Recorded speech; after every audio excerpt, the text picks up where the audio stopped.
we were at the point where we were studying about the beams and their flexural behavior.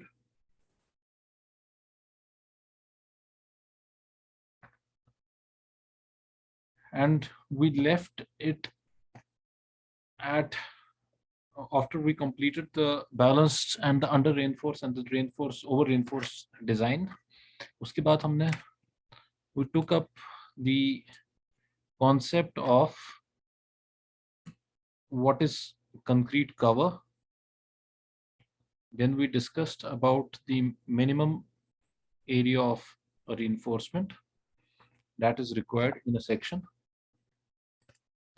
Today, what we are going to study further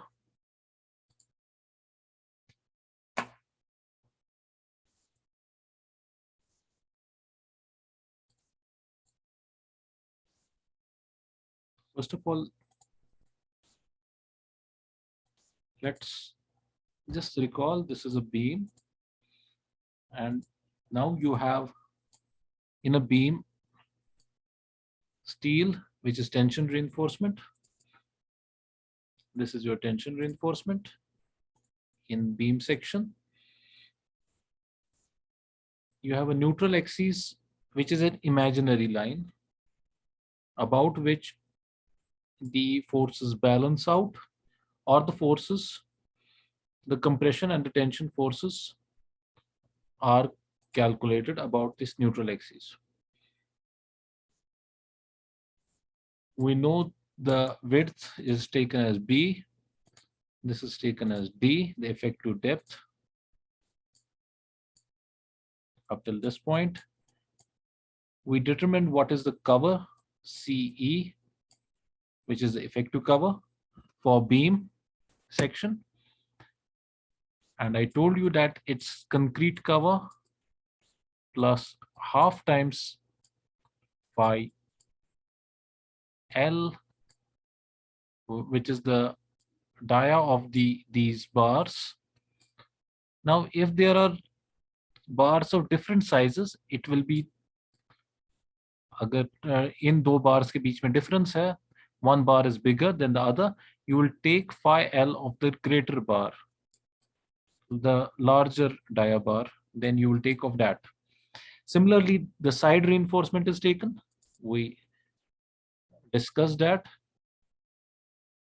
Then I discuss about the stirrup, which takes the shear forces, which resist the shear forces. And then we discussed about the anchor bars, which are provided in order to,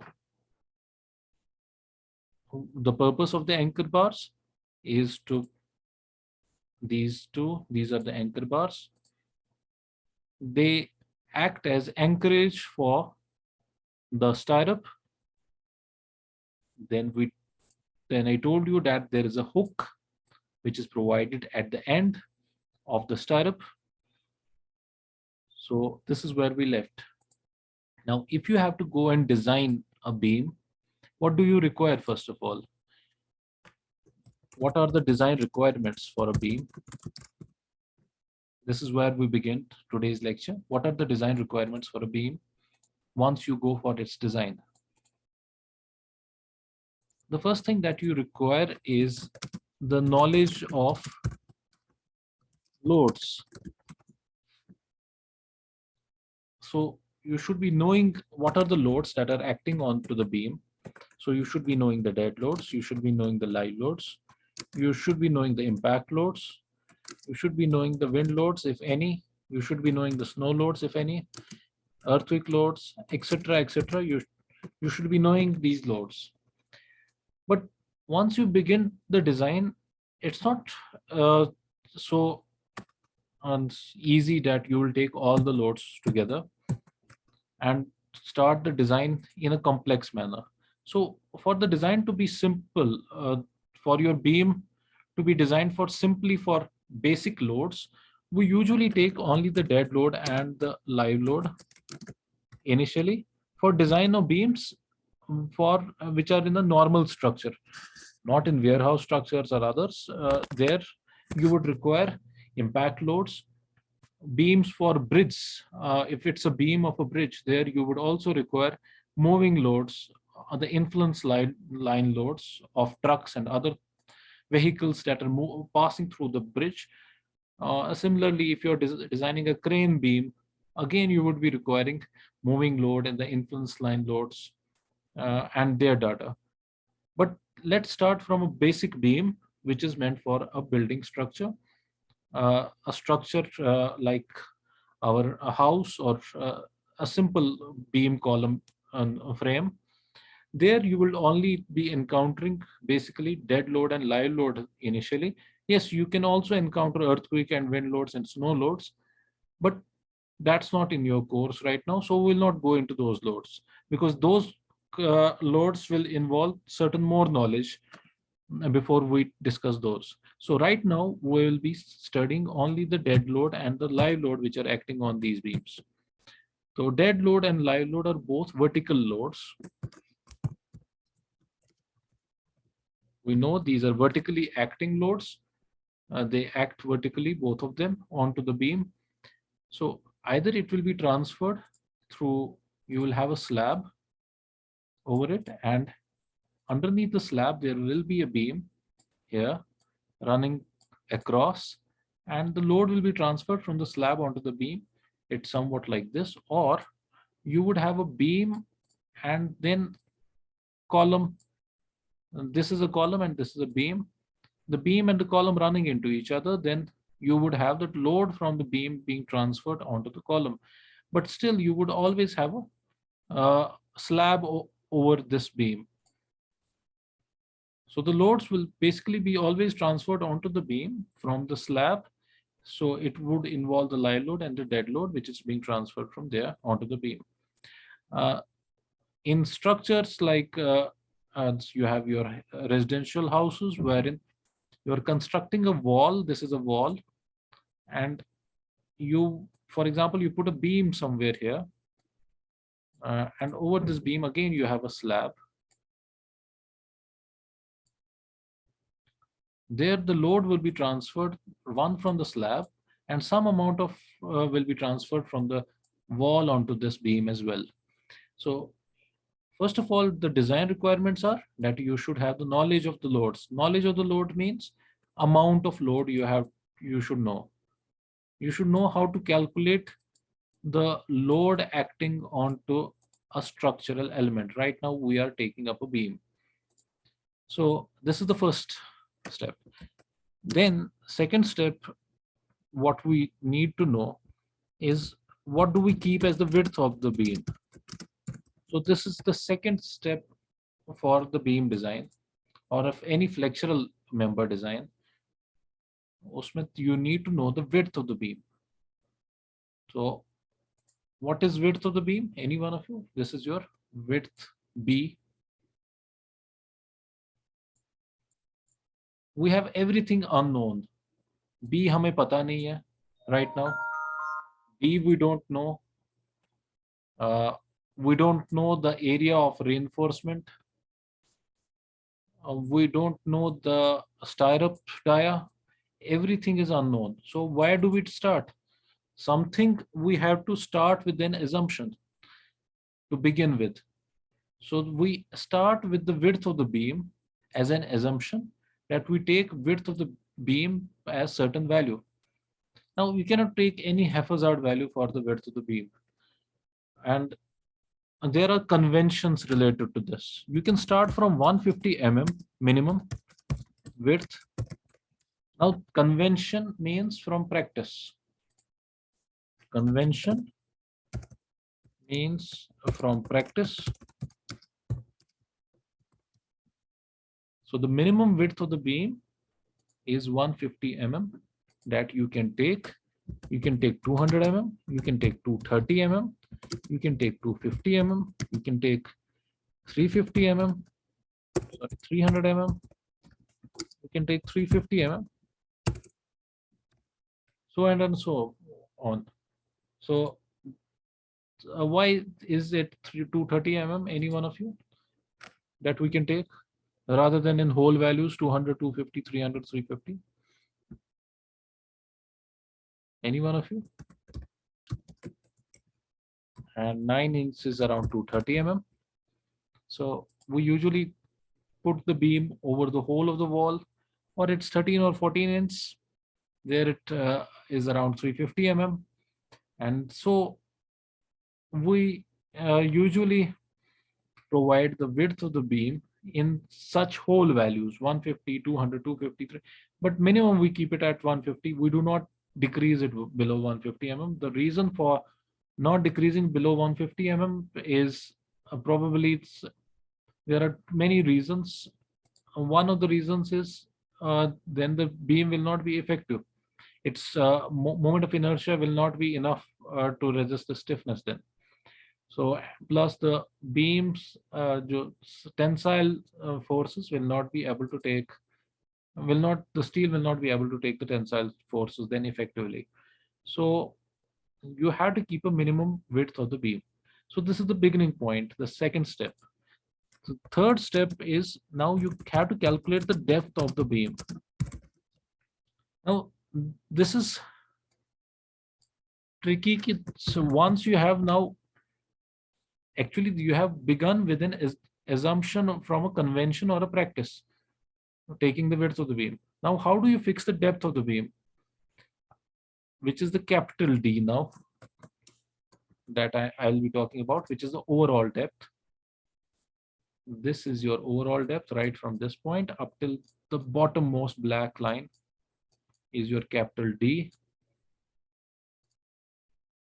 Now how do we fix the depth of the beam? Again, from convention we start.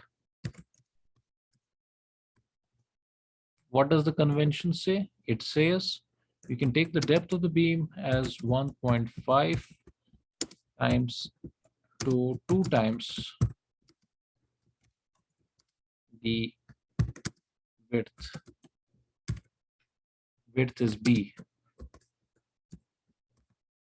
This is what the convention says about the overall depth of the beam, 1.5 to 2 times the width.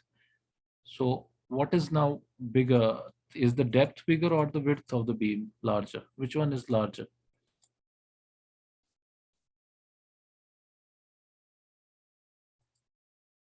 Yes, any one of you? Depth, sir. Depth is larger. Why is it larger? Why do we keep it as larger? This is convention, but what is the actual इसके पीछे reason क्या है? Why do we keep it as larger? The depth, any one of you? Second moment of inertia इससे बढ़ जाएगा ना? Yes, correct. So once the second moment of inertia increases, you have the stiffness increasing of the beam increasing, and have you being more and the depth being less. And that means its stiffening properties are not being utilized. How does the stiffness of the beam increase? Which second moment of inertia?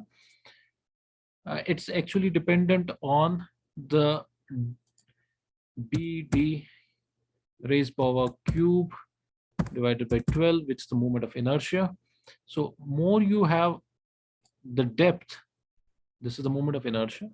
The more you have depth, this one, D, it's because it's raised, it's cube power, and B is just linear. So moment of inertia will be greatly increased once you increase the depth rather than by increasing the width. So that's why we keep width of the beam less and depth more. And that gives us this, then from convention, we usually take it between 1.5 to 2. But why do we take it between this range, 1.5 to 2? Why don't we take it greater than 2? Because moment of inertia will still keep on increasing once it increases beyond 2. It has been seen that, for example, it's now 2 times, like this. This is 2 times. 2 times would be, for example, this is 300 mm.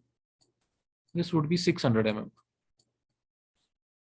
Then in that case, now if I am increasing beyond this, I'm actually then wasting my material, because then it will not remain effective. For example, a beam like this, would not remain effective in terms of transfer of the moments properly. So for a proper distribution of the moments, first of all, through the section, you require a proper width and a proper ratio between the two. So from research, it has been seen that this is an ideal configuration, just with 1.5 to 2 times. It's both economical as well as effective for other purposes as well, like for shear. If I keep on increasing the depth of the beam, there is another problem related to that, that shear forces, we discussed this last time, shear forces increase like this. So once you keep on increasing the depth, the shear forces will increase a lot along the depth. Then you require greater shear resistance to be provided in the beam. And for that, you require more stiffeners. So, what we do, we usually keep it between 1.5 to 2 times the width. So this is the convention that we usually follow. Then there is one more thing related to this, that once you have now fixed to the depth of the beam, how deep can you go for the depth of the beam? 1000, for example, you have a 500 mm की आपकी width है. Now if you take 2 times, it would be 1000 mm depth of the beam. And 1000 mm depth of a beam would mean 1 meter beam, 3 foot से ऊपर, 3.25 foot से ऊपर आपकी beam है. That would mean इसमें you then also require shear resistance to be provided. That is already there in other beams as well. Stirrups हम देते हैं, but you also require side face reinforcement then to be provided in a deep beam. What is the side face reinforcement? Side face reinforcement is a reinforcement which is provided along the sides here, here. Because depth is quite large, then these stirrups are not enough to take the shear forces.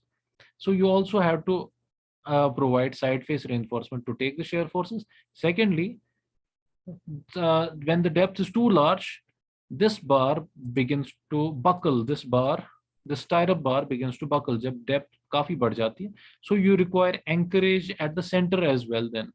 So more side face reinforcement is required to be provided in such cases when the depth of the beam is increasing around 1000 mm के करीब जब even before that at 600 mm depth itself we tend to provide the side face reinforcement at around 600 mm. But above 1000 mm we call it as a deep beam. We call up greater than 1000 mm depth, we usually call it as deep beam. Then there are other ways of classifying deep beams, like for example, some use that if you are taking depth,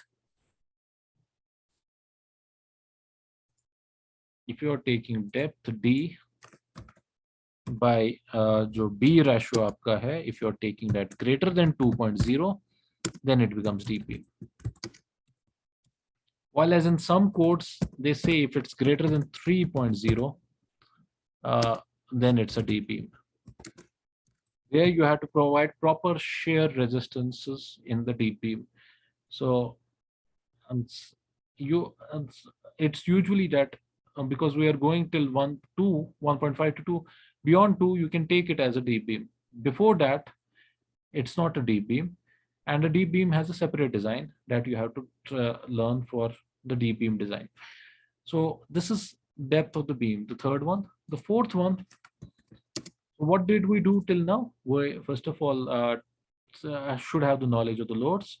Secondly, हमें width of the beam determine करनी है. Thirdly, now you calculate from convention the depth of the beam. Fourthly, as once you know these 3-4 things, so you know this, you know B, you know D now. If you know this D, then from that you can get this small d effective depth because you will assume the cover. So the fourth thing, you can now assume the cover itself. It's not only assumption based, it's in the IS code as well.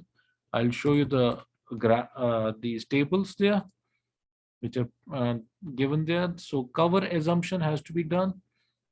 So you will get from capital D the small d from overall depth से आपको effective depth मिल जाएगा once you decrease this CE effective cover. So then now we know these are all basic requirements of this beam. What is the beam actually designed for? Now this is the question. What is the beam actually being designed for? The beam is being designed for moments. So moments को tackle करने के लिए we require reinforcement bars. So we have to design the reinforcing bars. I told you last time that we take the minimum reinforcement area as AS minimum, which AS minimum हमने कितना लिया? It was somewhere near 0.85 FY by FY, was it? It was equal to AS minimum or AST minimum by BD.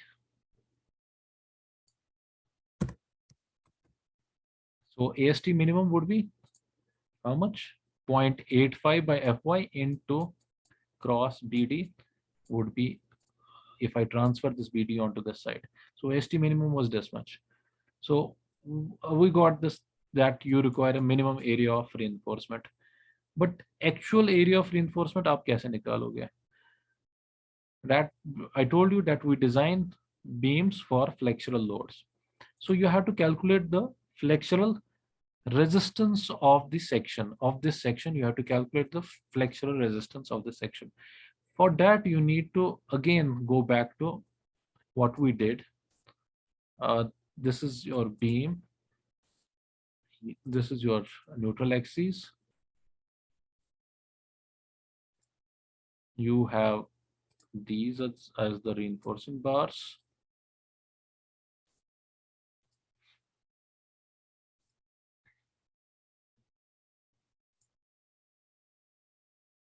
Let me extend this. Then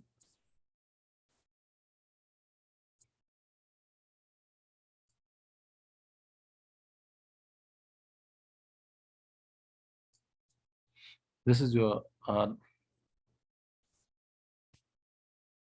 stress block for this beam.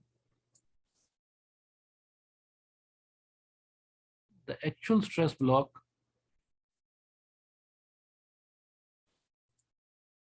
should be somewhat like this.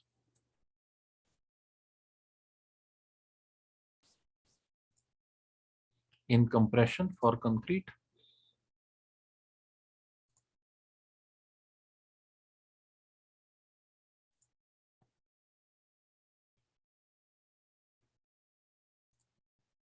Somebody is asking me any question, you can ask me directly.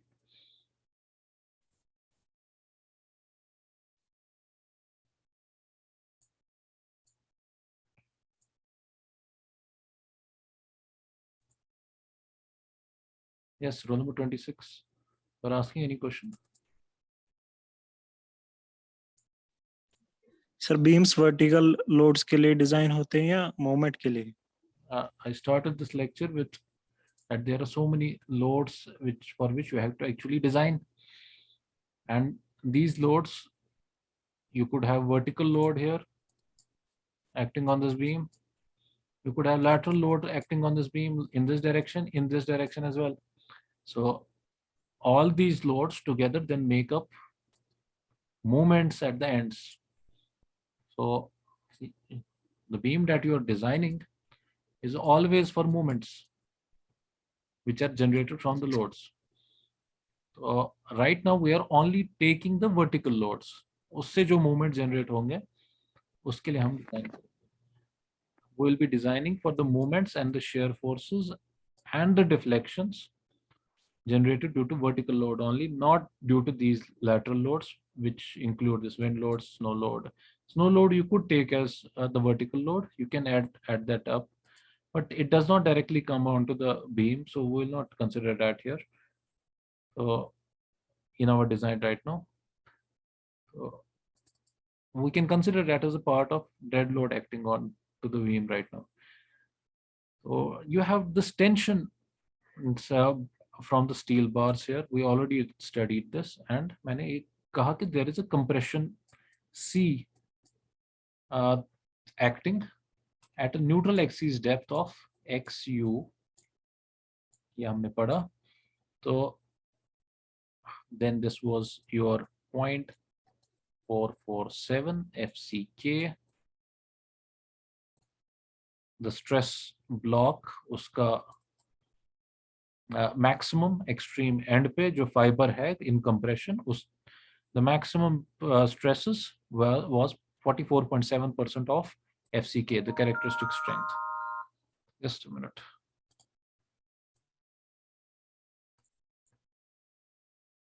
Where was I? Okay. So you have a 0.447, 44.7% FCK. This is your maximum. So I told you for a balance section, you have C is equal to T, and T was how much? 0.87 into Fy was your stress. So this we got as C, we got 0.447 FCK into B into XU, and T we got 0.87 Fy into area of steel, AST. But this is not, that would have been the case once the stress block would have been rectangular here. But the block is not rectangular.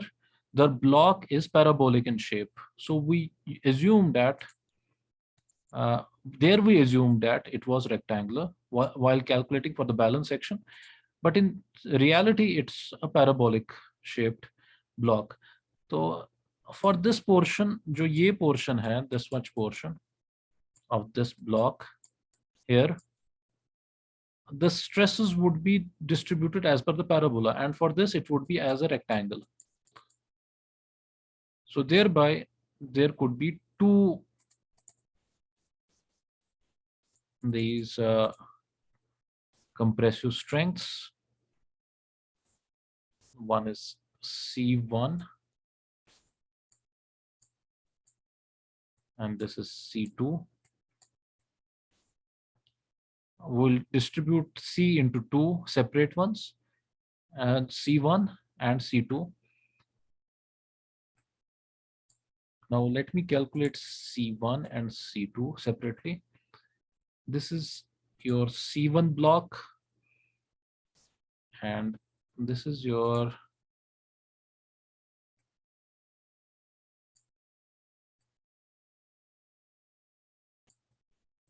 C2 block.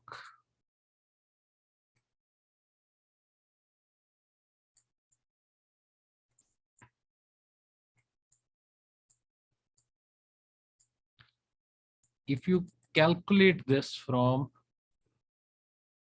the strain profile, the strain profile for concrete is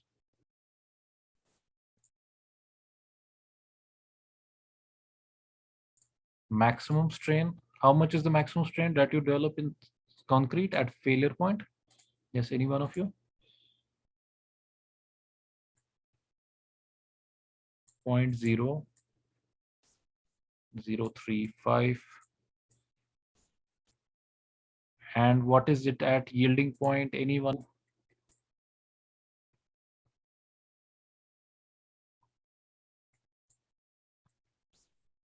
So your C2 acts in this block and C1 acts in this block. It's in the stress block actually.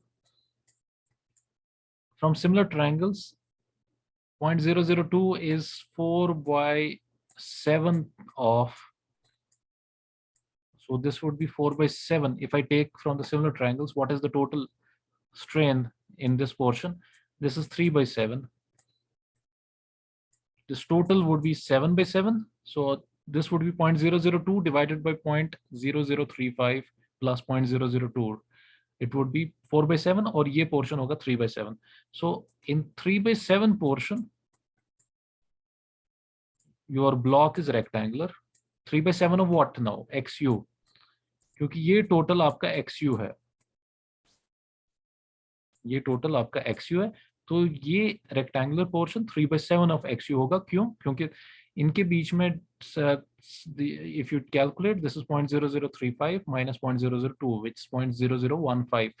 0.0015 divided by plus of these two, 0.0035 plus 0.002, which is 0.0055. So 0.0015 by 0.0